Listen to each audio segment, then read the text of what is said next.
Welcome to our Mamaw Masterclass series on decimals. Today's video is going to be our second in this series where we'll be talking about adding and subtracting decimals. So without further ado, let's go ahead and get started.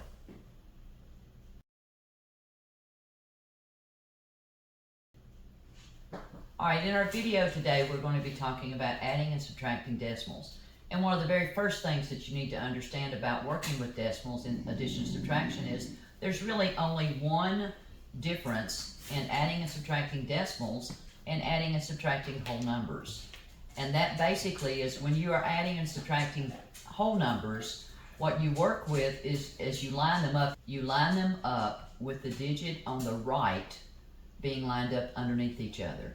So if you were adding or subtracting, let's say adding 75 and 462, you just make sure that the 5 and the 2 are lined up on the right hand side. With decimals, instead of using the right number or digit in your values, instead you use the decimal itself to line up your numbers. So you would have to line them up where the decimals are immediately below each other. So in our first example, we're going to look at 17.3 plus 2.05. Now in these numbers, if you notice, the decimal is in a different place. So we're going to write these one under the other. We're going to start with 17.3, and then underneath that we're going to write 2.05, but we need to line up the decimals to be underneath each other.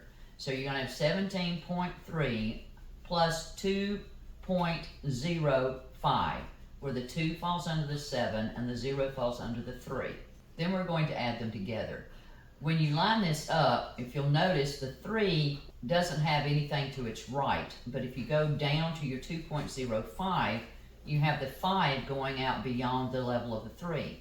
So here's one little tip that you can use when you're adding and subtracting decimals that have different numbers of digits or values to the right of the decimal. You can use zeros in those empty slots, okay, as long as they are to the right of a non-zero digit.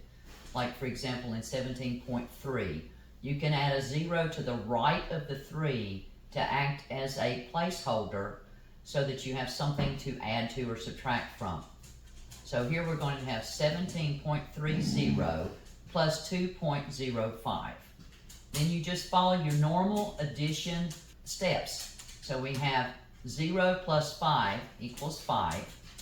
We have 3 plus 0 equals 3. Then we have 2 plus 7 equals 9. And 1 plus nothing equals 1. So our final answer would be 19.35. Now let's look at a second example. And in this example, we're going to carry into play a couple of other kinds of tips, okay, or tricks that you need to use to help you get through them. All right, we're going to add 3 different numbers together. So we're going to use 7.8 plus 6.23 plus 9.375. When you line these up, then we're going to add zeros for placeholders. In 7.8, we're going to add 2 zeros. So we have 7.800 plus 6.230 plus 9.375. When we add that, we're going to get 23.405. Now, how do we get that? When we add, you look down the column, starting at the right, you have 0 plus 0 plus 5 equals 5. Then you have 0 plus 3 plus 7, which equals 10. So we have to carry our 1. We carry in this just like you do in regular whole numbers. So we have the 1 we've carried, plus 8, plus 2. So it's 9 plus 2 is 11, plus 3 is 14. So we write our 4, carry our 1. So we have our 1 plus 7 is 8, plus 6 is 14, plus 9 is 23. So final answer, 23.405. Now let's do a couple of examples with subtraction. Because in subtraction, if you think about subtracting whole numbers, sometimes you have to borrow. The same thing is true in decimals. So again, we line up our values one below the other with the decimals lined up.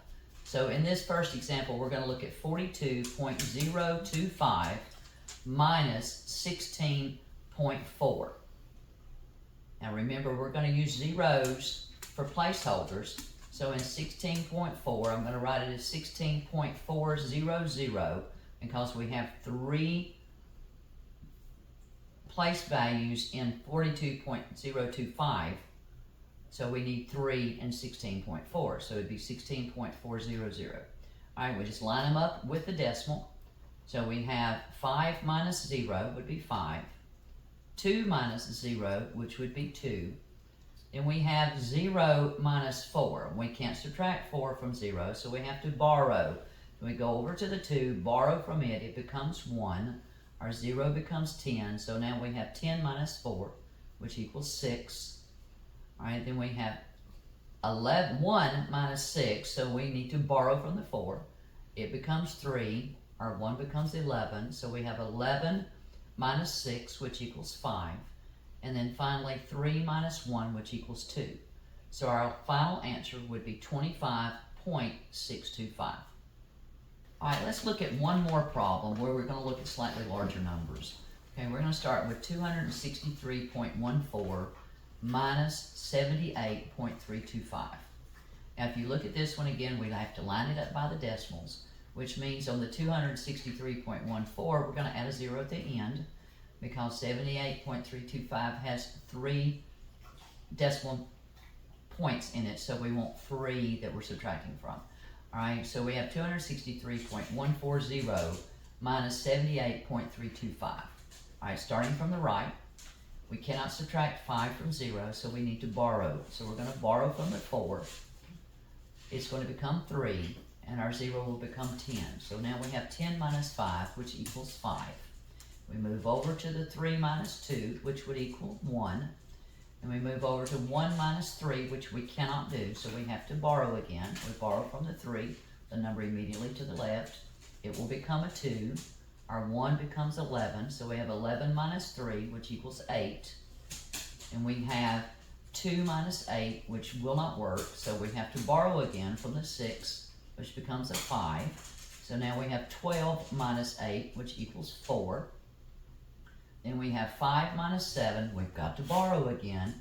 So 5 becomes 15 when we borrow 1 from the 2. So 2 becomes 1, 5 becomes 15. 15 minus 7 is 8. And then finally 1 minus nothing is 1.